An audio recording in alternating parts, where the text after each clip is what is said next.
I'd like to introduce you to our next panelist. Sarah Gordon joins us from CFSI. CFSI is doing amazing work in research and design in financial services, and just like Commonwealth, financially focused, but interested in exploring the overlap of health and finance, because there's definitely an intersection, connection, overlap, whatever we would like to define it as.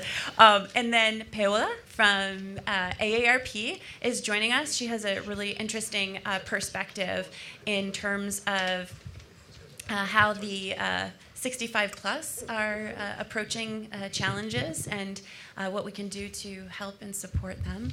And then finally, Tom McCarthy from Fidelity.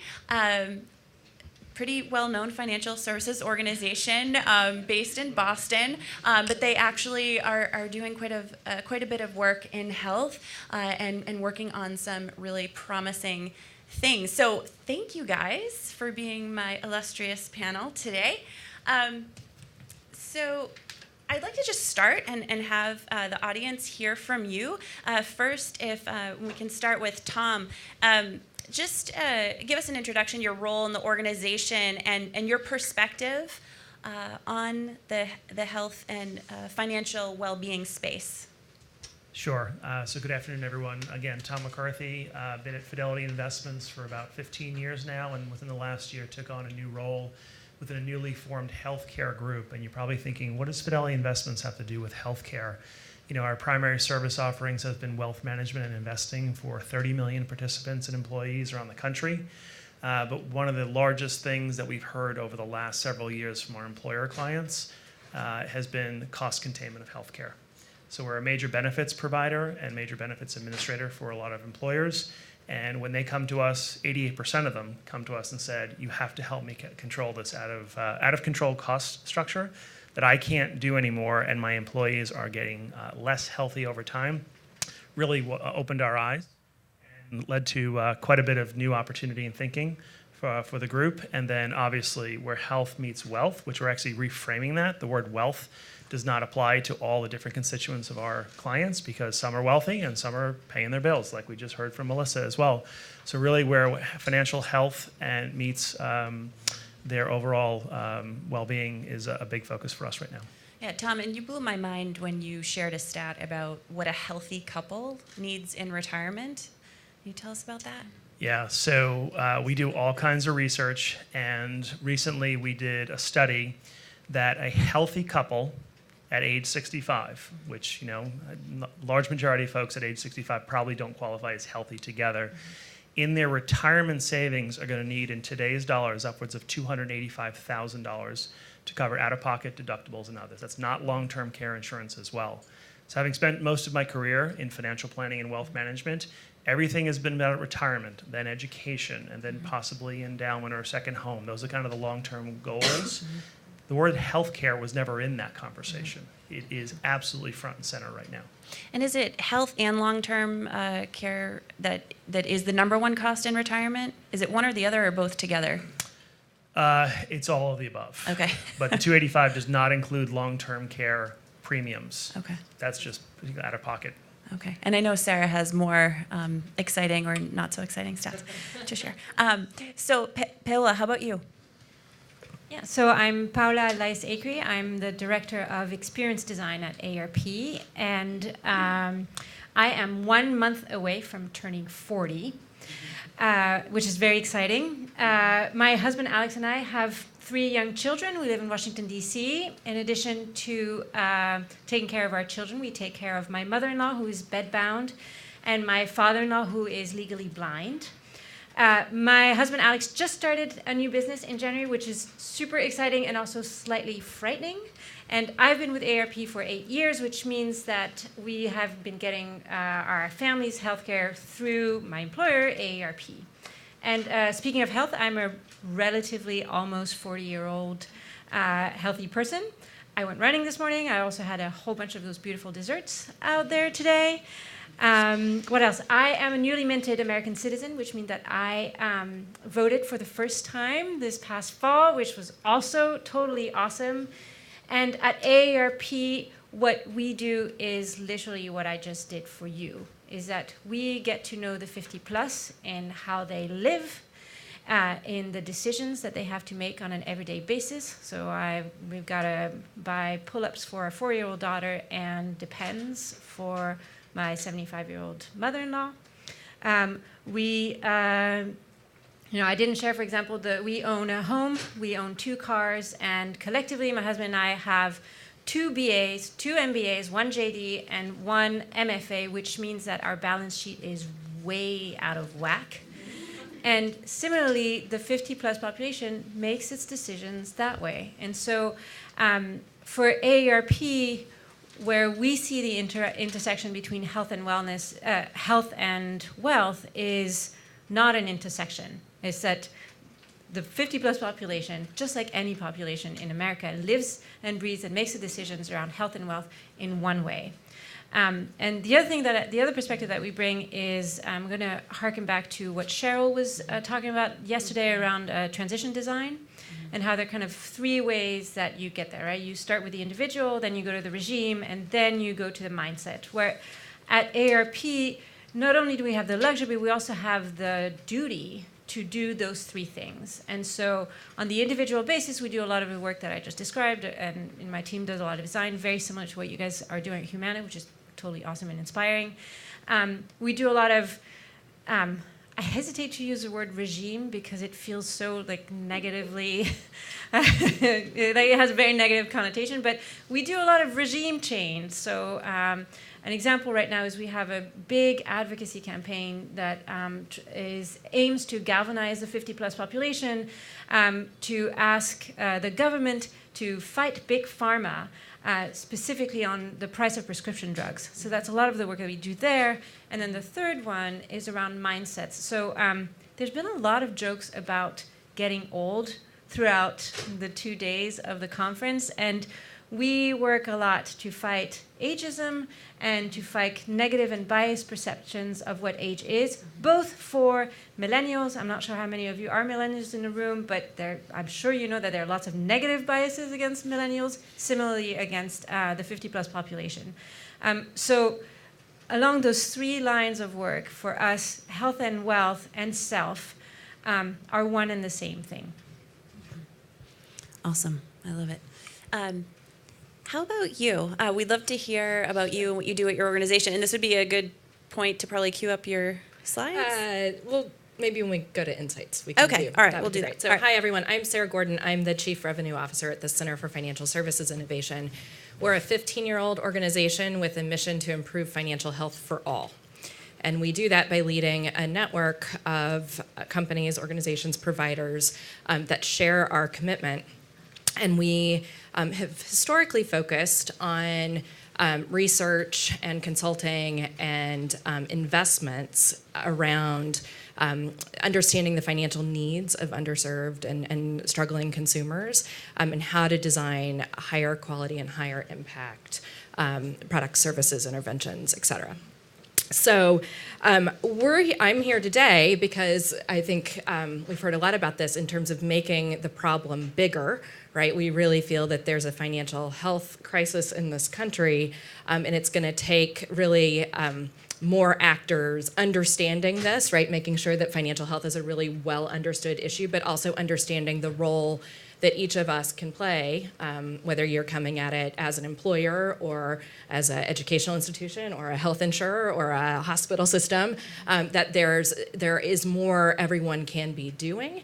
And I think it's all very cyclical, right? So we see that if you can improve financial health, you're going to improve health outcomes. And if you can improve health outcomes, you're going to improve financial health. So it's all very interconnected. And I can share more data and insight on that today, but it's a pleasure to be here. Yeah, thank you. And Melissa, you kind of opened us up, but did you have any introductory remarks to add? I can say a few more things about what Commonwealth does. So I hinted at that we're an innovation lab. So my team always says that we come up with brilliant ideas based on what financially vulnerable people tell us. They have all often already come up with solutions to their challenges, and we just try and make them scalable. I think that's something that you talked about as well, right? Is how do you get that outlier to institutionalize what they do? And so we do a lot of that work. And what we do is we take these kind of solutions that we come up with in collaboration with financially vulnerable folks and test them in the real world to prove that we really are brilliant. And once we've proven that they're brilliant, we then go tell everyone that we're brilliant and that they should do the same thing as us. And so we partner with private sector, large private sector organizations, with CFSI, to really get our proven MVP kind of ideas out there. So that's kind of who we are and what we do. I think the one insight, so I started my career in community health. I ran a community health center in Dorchester, which is a neighborhood of Boston, for 10 years. And so really started on the health side of this equation, and have just recently switched to the financial side. And I think the fundamental truth that we all need to get to is that buying healthcare is not like buying a television. And I think many of the innovations we try, the things we try and change, has that as a fundamental assumption. Give people more information, price transparency, they will make better decisions. Healthcare is just not like that, right? When it's up to my daughter going to get a GI test, I'm not going to start Googling to find where is it cheaper to get that test, right? It's a whole different psychological mindset when you're talking about healthcare. And so I think that's a fundamental nut that we have got to crack, is around how we think about how people buy healthcare. Fantastic point. Sarah, did you want to take us through? I wanted to just share some research that our center has released over the past 12 months from our U.S. Financial Health Pulse. And it's really first of its kind, groundbreaking research initiative that's going to be providing an ongoing snapshot into the financial lives of Americans. And it's based on both survey data as well as transactional data. We're doing the data aggregation with Plaid. And this was built off of, so we firmly believe that what gets measured matters, right? And that financial health was this really amorphous kind of, I mean, everywhere you look, there were like a million definitions for what does it mean to be financially healthy. And all of the financial service providers we were working with said, we don't have a great definition. We don't have a set of KPIs to know if our customers are doing well or not. So we built this framework and have a set of indicators and metrics, which have then we've developed a score. The score, I will admit, is definitely a work in progress, and we're hoping other people will tee off of it and do their own versions. But the metrics are really rigorous, and it gives a nice framework for people to know, are people doing okay? So in this Pulse study, we found that 70 million people, or 28% of Americans, they're doing okay, are financially healthy. But 55%, 138 million people, are struggling with one or more aspects of their financial lives across those indicators. And another 42 million people, or 17%, are financially vulnerable, meaning that they're really not doing okay. And if you double click on that a little bit, you can see some of these stats. I think the emergency savings one is really common, especially when we think about out-of-pocket healthcare costs. But 47% of people are spending more than or equal to their income. 36% can't pay all of their bills on time.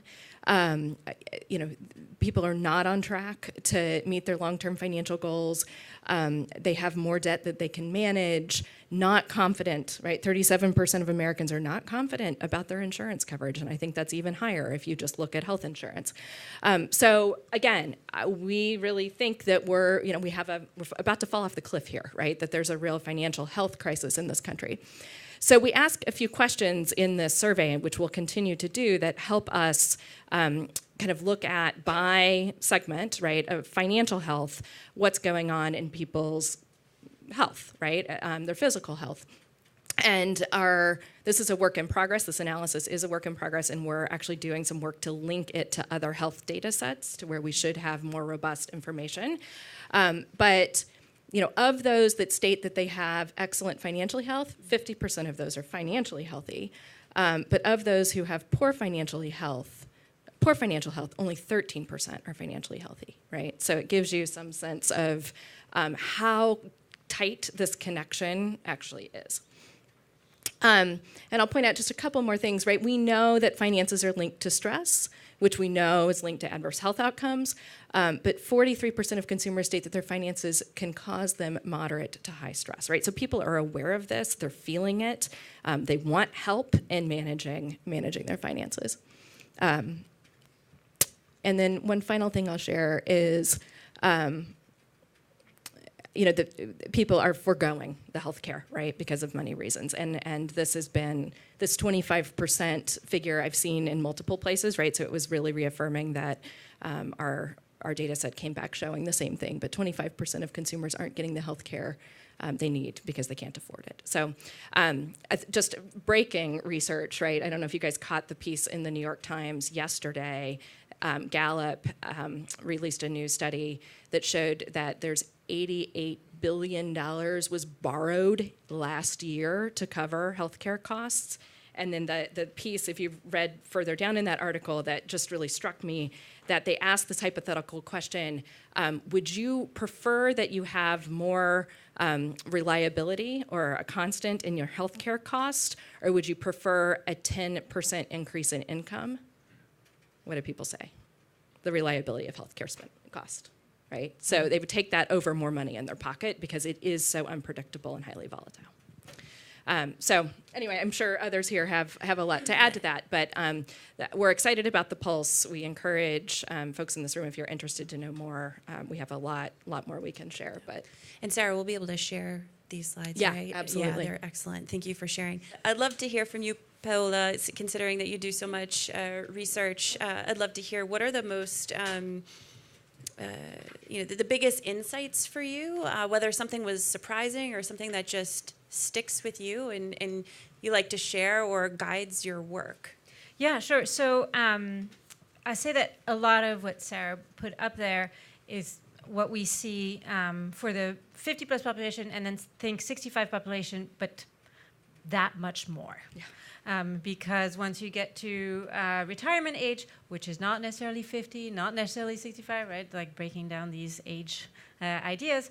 But once you get to a place where essentially your life becomes just an expense management life, anything that has to do with volatility becomes that much more stressful. And so one of the main insights that we're trying to actually build solutions on has to do specifically with medical emergencies and the unforeseen financial distress that it causes the 50 plus population and 65 plus. And we've looked at all sorts of solutions that are there. Things like, well, could they get a loan that is not doesn't have terrible rates? Could they get some of the grants and funds? Could they borrow for themselves? And all of those things that we can build within these solutions. The key insight, though, is that the behavior that people are taking when they are faced with the bill that comes is that they act. And so they just pay. And they pay with whatever money they have there. So oftentimes, their credit card or payday lenders. And neither one of those things is a particularly good option for their health because for their financial health, but also for their health because it creates a long-term relationship with folks who don't have your good incentive or your well-being aligned with their incentive. And so what we're trying to build is essentially a moment for consumers to pause. And it's a beautiful, kind of philosophical idea. The way that it looks like in practice is tiny little things. For example, if we are to put together a digital experience that helps people pause and deal with the ramifications of having an unexpected medical bill come, is any time that they click on the next step for an app, give them like a 2 or 3 second ring, right, of the app actually thinking. Making things internally so that the success metric for the engagement with the app of the digital solution is when people actually drop off. So imagine you have a digital solution, someone comes to it and they say, wow, I really need money and AARP is going to help me find that money. The first click, the user clicks through, and then there's a little arrow. It makes them stop for 2 or 3 seconds, take a breath, which is hugely important. And then the next thing says, did you know that of all the bills that you have, the last one you should pay is your medical bill? And so, because all the other bills are more important, and they're going to go to the credit places before your medical bill. So what we've tried to do is, around those kinds of experiences, say to internally the organization, we should measure as success the number of people who exit right there from our experience, even if the experience has like 25 more steps. And so this idea of pausing on across the board when they think about their retirement planning, when they think about how do I build that $400 savings, when they think about, do I put on my credit card, do I go to a payday lender, or do I just kind of wait and see if I can borrow for myself, for example? Right, and from the health system perspective, I should know the exact percentage, but a high number of medical bills actually don't get paid. So they actually want to work with patients to figure out different payment models, and they have affordability programs as well. But again, people don't know this, so hugely important stuff there. So Tom, how about you? What insights have been revelations? I mean, I know you came from the wealth management side and relatively new to health. I mean, what's been sort of eye-opening for you or is guiding you moving forward as you plot your strategy? Everything. It is massively eye-opening when you dig into this side of the, I'm opening up another side of my brain because I've always been a consumer of healthcare and benefits just like everyone else. But when you really study it and understand the underlying challenges, it's really quite interesting. So I guess I'll share from the employer perspective. So that's where a lot of the voice comes from our thinking. We serve 26,000 employers with over 30 million employees attached to them. So it's a pretty big cohort, okay? And when we dig into that and find out what the challenges are of providing benefits and helping people save for the future, again, starting with retirement, but I had the opportunity to sit on our customer service phones. Have you ever done double jacking and sit and listen to customer service calls? If you haven't, find a way to do it. It really puts you right with the customer. And it was heartbreaking, is the word I use, to hear people calling up for hardship loans out of their 401k. And 401ks with $10,000, $20,000, $30,000. These aren't wealthy people to pay bills and to pay healthcare bills. And we walked away, and it was one of the most sobering experiences I've had in quite a while, where we deal with a whole range of people from high net worth all the way down to lower mass affluent. But at the end of the day, people are really, really struggling to figure out how to pay for these things. And then high deductible healthcare plans are a big precursor to HSAs, which is a big part of our business. And Melissa, your commentary on I couldn't agree more with everything you said, and we're doing quite a bit of the work that you're talking about, so we have more to talk about after the panel. I think it's a very poorly named offering.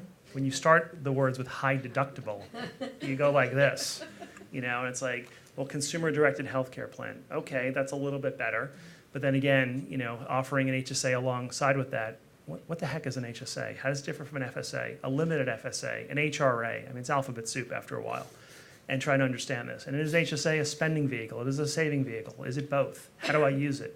So there's all kinds of opportunity. The number one realization I've had in about a year now, massive, massive education need across all spectrums of things we're doing. And these are employers who thoroughly educated their employee base with a high deductible healthcare plan, with an HSA, average of about 60% uptake on those accounts, 40% are leaving on the table. So some of these people are forced into these plans with full replacement. Employers are saying, hey, 3 different medical plan options, moving them all to the side, only going high deductible, and still 4 out of 10 people are not opening up an HSA because they either can't or don't know the benefit of it or don't know how to use it. So they're leaving a lot of money on the table from an employer input standpoint. But it is a real, everywhere we go. We actually have a client advisory board specifically for our HSA product. We have them for all of our healthcare solutions. And there were 19 clients in the room, and every single one of them said, what can you do to help us educate and get this in front of people and help them how to use it? And this is years in. It's a 15-year-old product, but we've been offering it for about 9 years. So there's still massive amounts of opportunity there. And then I think just in general, getting people to decide whether or not a high deductible plan is right for them. If you go back and think about the retirement transition that happened in this country, 25 years ago, it was all defined benefit plans. Everyone had a pension, and you know what? Mom, the company's taking care of it for me. I got to worry about my current expenses. My retirement's taken care of. We all know how that story ended. That shifted on to the individual and the consumer in defined contributions or 401ks. Well, what happened when that shift happened? Nobody put money in because they didn't know how to. They were afraid to. We started not forcing, but auto enrollment and auto invest. And so that kind of cured that issue because we had to help people get there. Well, here we are with HSAs, same exact thing. So there's an opportunity. We look at it very clearly from how defined benefit transitioned over to defined contribution. Are full PPO plans moving into these high deductible plans, and will that transition happen as well? So all kinds of challenges, but quite honestly, after a year in the space, I see 100% opportunity in everything we're doing. Yeah, huge amount of opportunity. Dr. Amy Bucher this morning, she was talking about the different models for behavior change. I think you're hitting on a point that is, we want people to start to adopt the behaviors that include understanding their health costs and understanding how much they might need to save, and then making those things happen via an HSA, right? Those are the kind of micro behaviors that hopefully would lead to well-being. And education is one of the intervention functions, and she didn't include my favorite slide, which has education as one of the intervention functions, but then it could be role modeling, or it could be there's like 10 of them. So Melissa's moonshot about like how do we make it fun is important, because if it's mind-numbing education, nobody's going to engage, right? But typically health and financial services organizations, let's just say there hasn't been much experimentation around, how to make things engaging and compelling for consumers to understand. But then also there's opportunity to introduce other mechanisms to help people to adopt the behaviors. So that gets me to any myths that you'd like to debunk. I mean, I know at conferences like this, like we're discussing stats and trends, and we put our hope or stock in one thing or another. But sometimes we're buying into myths. So this is your opportunity to debunk any myths or discuss unanticipated negative consequences from any well-intentioned initiatives. Who wants to start? I'll just pick up where we left off. The biggest myth that I think I have seen is that the consumerization of healthcare. And we talked about this in one of our prep conversations, where you can empower the consumer with all kinds of tools, services, capabilities, funding vehicles, et cetera. End of the day, it only works in a free market. And a free market is based on price transparency and control. And quality is a huge part. You don't shop for healthcare. We've had 2 major medical events in my family in the last 3 years. The first thing that I thought of was not cost. It was quality and getting the right care immediately for the people that were close to me. So yes, finances creeped in. A couple days later, I'm like, I hope they're in network. Thankfully they were. But it really, honestly, it wouldn't have mattered. We would have figured it out because the best care was the most big thing for me. So I think that's number one. And I think one of the slides up on the screen that was kind of disturbing to me, that in the HSA community, you get people into these programs, they still don't, even the ones who have it, don't understand how to use it and won't go for preventative care, even though it's either covered 100% or it's going to be covered later on in their plan. So we're actually trying to help people, empower them, and we're keeping them from the care that they need. That's a problem I think we need to address pretty aggressively. It's so important. How about you guys? I'll make 2 points. One is to pick on Tom a little bit, which is I think getting back to the behavior change, right? We know that this is true. There are lots of parallels between health literacy and financial literacy, right? And that education alone is not enough, right? That it really does require relevant and actionable and timely and ongoing information paired with a product solution, right? And I think also thinking about the design of the product to say, like, how do you just make it more simple, right? Like, why do these things have to be as complex as they are? So I think that's a challenge to the designers in the room to think about the simplification. And then a myth on the financial health side, we hear a lot in our work about, like, isn't this just all about income, right? Like, if we just paid people more, and I do not want to let employers off the hook here, right? Like, there are lots of people, certain segments that actually do need to make more money. But income alone is not the sole determinant of financial health, right? We see that for I'm going to make sure I get this right. For those that are making less than $60,000 a year, 15% of those people are doing just fine, right, with their financial health. And similarly, for those that are making over $100,000 a year, 50% are still financially unhealthy, right? So just because you've got the means doesn't make mean you're making smart financial decisions, or that you're doing okay. So I think it's just really important to kind of disassociate income, or kind of look at it beyond that. And to build off of that, just because you're low income doesn't mean it's because you're making bad financial decisions. Exactly. Right. Yes. So I think that's ding, ding, ding. I think that's a huge myth. When you ask people, why do you think someone is financially vulnerable or is having a hard time meeting their bills, we often hear, oh, because they go to Dunkin' all the time or they go to Starbucks. That just is not true. That is a myth, right? People make the best decisions that they can make in the moments that they make the decision, given the choices that they are presented with. If my choice is I either get evicted from my house because I can't pay my rent because I can't cash my check because there's no bank in my neighborhood that's open when I get home from work at 9 o'clock at night, so I go to a payday lender, that is the right decision because I don't want my kids out on the street, right? And so it's given the landscape that that person is presented with, they're making the best choice that they can.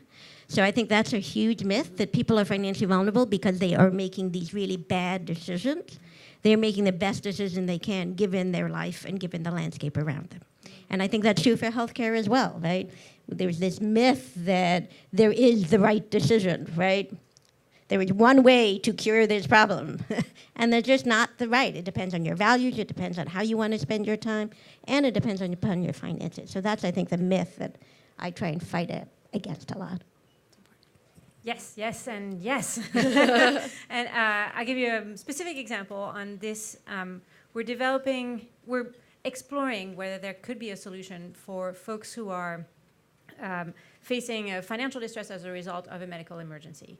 And in all of the research, we literally got to all those folks, and one of the solutions we were looking at were people who might consider borrowing against their 401k, which, by the way, for AARP is like a very controversial thing to think about, since we are all about retirement security, right? But so we're pushing the boundaries. We're trying to get folks to money that could be beneficial to them.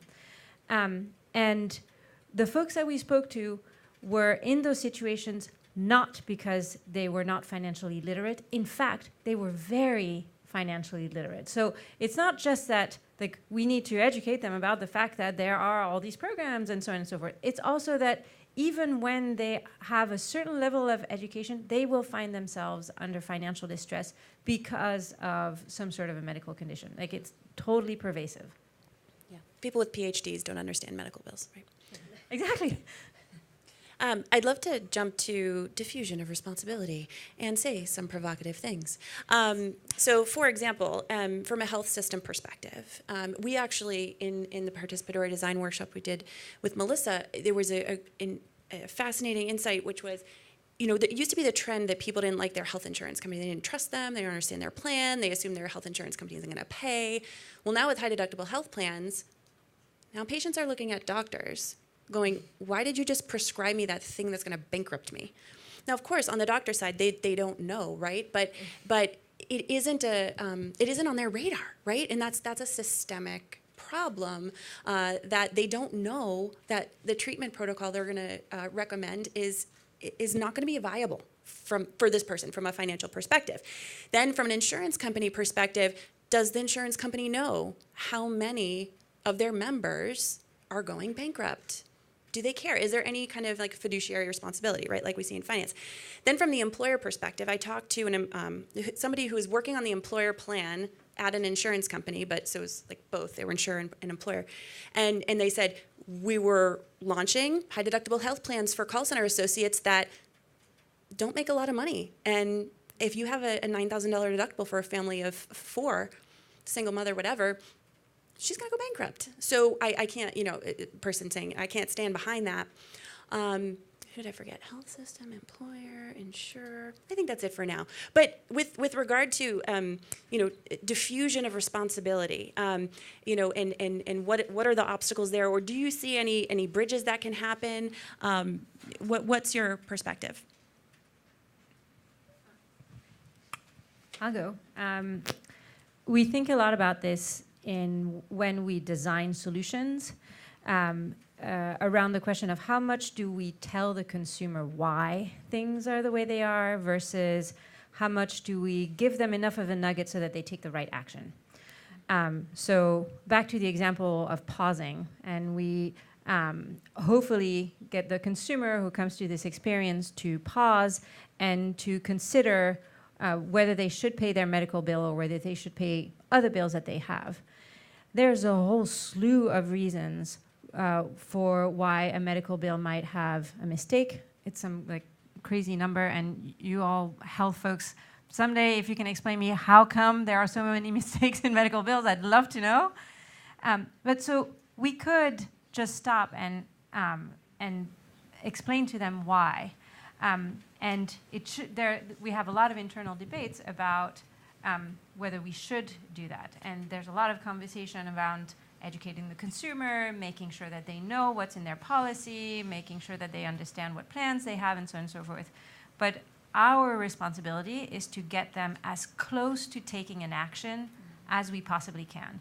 In our case, we're not the doctor, we're not the hospital, we're not the insurer, we're just hopefully a trusted thought partner. And so our responsibility is to push them just that one click away from calling the doctor, calling the hospital, and so on and so on. So in the design world, I would encourage everyone who has the power to be able to bring folks to that behavior change or bring folks to that right action as close to it as possible, rather than like getting stuck on, well, the really right thing to do would be for the consumer to know everything about medical billing and so on and so forth. Yeah, I mean, I think as my last slide pointed out, there's a role for everybody, right? There's a role for, if you look at kind of the customer journey, right? There's a role for the health insurance company when they're designing their health insurance offerings to employers. There's a role for the benefit broker. That's the broker between the health insurance company and the employer. There's a role for the employer. One of my favorite things that I've seen a couple of employers starting to do now is having they cover premiums differently for different wage bands of their employees, right? It used to be individual or family, and you would get a different percentage covered. Now there's several large employers who want to remain anonymous that they are now saying if you make less than $40,000, we'll cover 100% of your premium. If you make more than $40,000, we'll only cover 80 or 60%. So that's a huge innovation. So employers, employees, absolutely, health savings account administrators, and doctors. Everyone has a role, because it's such a huge problem. And as someone said earlier, the healthcare system is a mess. And as I said, I'm Canadian. And our system is not perfect, but let me tell you, we get much better outcomes for a lot less money. I think about this problem of diffuse responsibility, and I keep going back to, like, we all have a shared fate, right? Like, we should have a set of common and shared values, as a populace. And, I think every institution, it's like starting with your purpose, right? Like what business are you in? And the conversation we've been trying to have in financial services is that you're not in the business of just providing a service to someone. You are in the business of improving their financial health, right? Like, you have to do right by the customer. And getting back to the point from our Humana colleagues, like, there's a business case for doing that, right? Like, if people are doing better, whether it's with their health outcomes or with their financial outcomes, like, the business will do better, right? And so it's, I think, everyone coming together to say, like, what are we ultimately trying to do with, for people? And that's why I love the social determinants of health framework, right? Because it sort of helps you see all the interconnections, and you can start thinking about, like, how are we going to know, right? What are the metrics we're going to be measuring? And then depending on where I sit and the things I do in my business, how can I get us closer to that outcome? And stop pointing fingers and stop placing blame over there, or stop thinking like this is too big of a problem for me to solve. Figure out, right? Like, what piece of the puzzle can you fix, and how do you kind of reach across the table to engage others to kind of help moving in the right direction, right? And if you can't tell, I'm like really taken by kind of collective action and collective impact models, but I think it is really important for us to go down that path. And the way I think about it, there's all kinds of players in the ecosystem that you mentioned. And if you asked every single one of them to write their goal and their initiative down and why they're in the business, they all don't align. And then we all shouldn't be surprised by that. So I give you guys a ton of credit in Humana what you've done, because it was very brave to do that, and I wish you'd do more of that. We all should do that in our own respective areas. And we've all been involved in multi-stakeholder projects. What happens when they go off the rails? We're not aligned. We don't have the right goals. We've had to go so far across major cross-company initiatives that we have put people's goals in their documented goals for the year, that this group project has to work, and you have a piece of it. I don't know if we can apply that to the healthcare ecosystem, but we're not aligned. So I think there's something we need to think about there. And then when you think about Haven, Berkshire, Amazon, JP Morgan, everyone was like, great, 1 million employees, really smart, super successful companies. They're going to get the breakthrough. They're going to find the way for all of us and be that pioneer. I don't think they've come across much yet to do, but they're trying to figure it out and say, hey, maybe we can come up with a different model, another way, a slightly altered way that we all could learn from. It's a non-for-profit effort. They've all been very clear about that, but we're all anxiously waiting something to come out of that, given the size, scope, and scale of what they can do, to maybe show us an alternative path. And Pil, if you could add from the regulatory perspective, I know that AARP is in a position to influence regulation, and if you think about the role of the government in this, that would be a fascinating tidbit to understand. Yeah, so you're totally catching me in an area that is not my area of expertise, okay, so getting out of my comfort zone. But for sure, I mean, AARP was started 60 years ago this year by a woman called Ethel Percy Andrus. And she had been a teacher and kind of a pioneer for her whole life.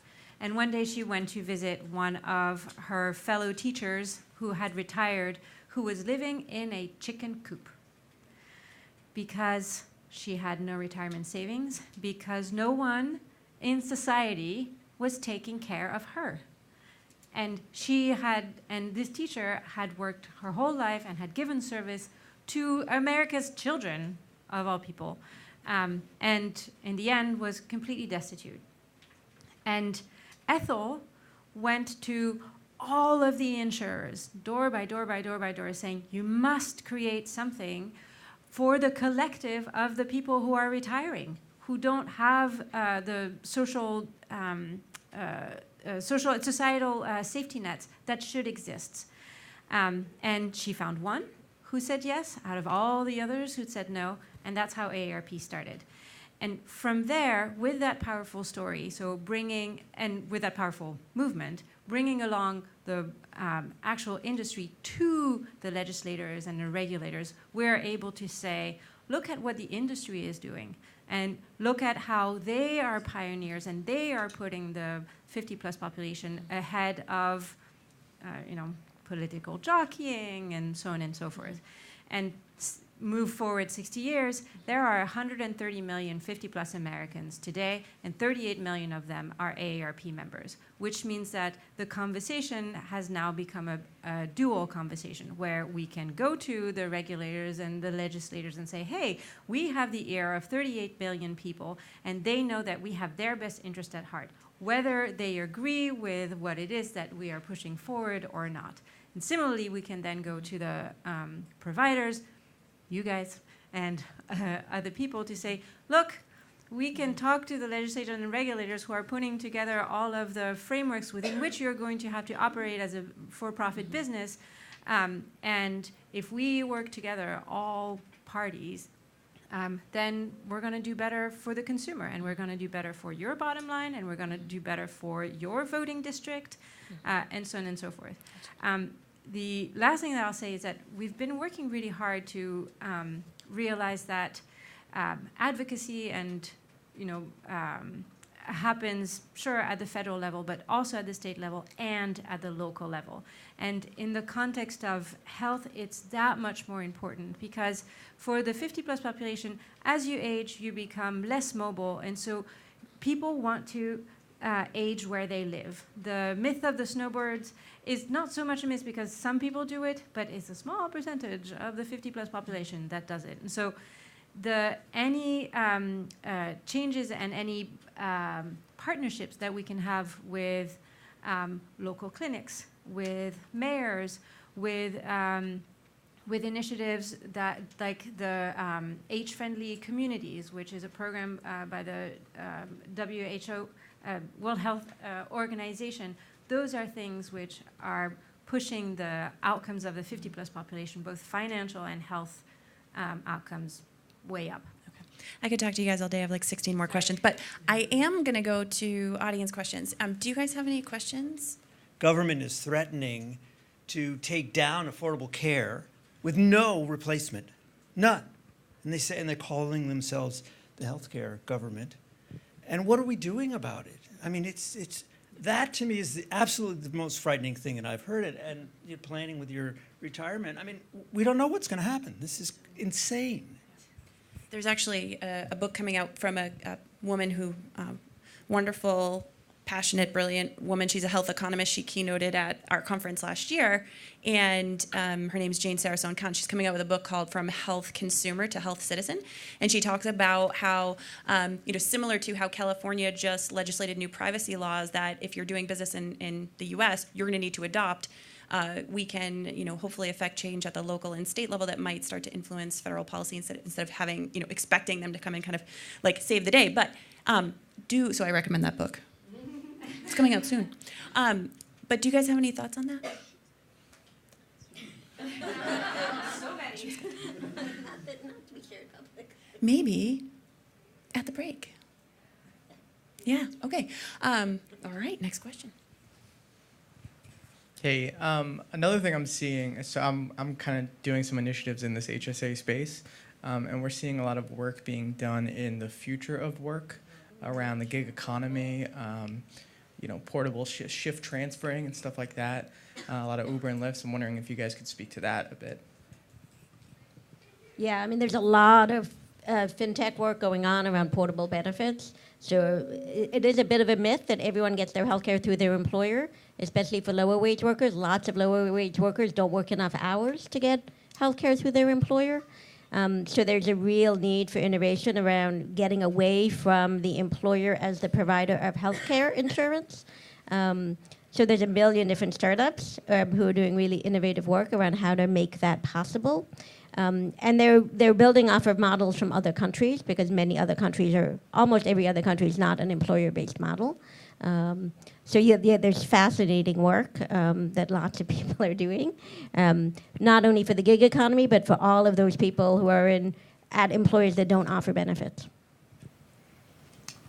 I'll just quickly offer, it's a very timely question. For those of you who have moved one of your accounts around the industry, something's called a transfer of assets, or TOA. We love our acronyms. My colleague today is in Washington actually spearheading a committee for the portability of HSAs, which don't follow around the consumer as easily as they should, and there's really no reason for that. So we're trying to kind of spearhead that effort right now. Okay. Any other questions? So I'd love to, as a final question, ask you, lightning round, what would you like to challenge this audience to consider in terms of an obstacle to overcome or an opportunity to explore as we move forward? Because the Humana folks who did not, no diffuse responsibility there. They embrace their responsibility in everything you're doing to bring statistics and advocacy and financial well-being. What do you have to share with us? 1 minute, final points, challenge the brains. I think a small step in the right direction is for everyone to think about where you can go inside your own organizations for better data around this intersection to really seek to understand where folks are challenging, right? Or where something about your health business might be impacting their financial health. And so seek to understand and then start thinking about what the solutions can be. There's a wealth of resources out there. So just challenge yourself to go dig. Learn more. Yeah. Learn more. And I would say do something, right? If Fitbit has taught us anything. Every little step counts. So even if it's a micro step, just go back to wherever you're from and come up with a little something you can do. Yes, and the data that Sarah's talking about, I would encourage you to put yourselves in your shoes. So listen to those, in the shoes of the consumer. Listen to those calls that come into the call center. Go and meet Kim. Go and read your policy and figure out if you weren't in the industry, could you actually understand it? Like literally, take one day and make yourself one of your consumers. My closing thought and challenge to the group is building on Sarah's comment. It's all about health data. I think there is a democratization of data that's grossly needed in the healthcare space. I know Apple's trying to do a big deal right now with the health kit.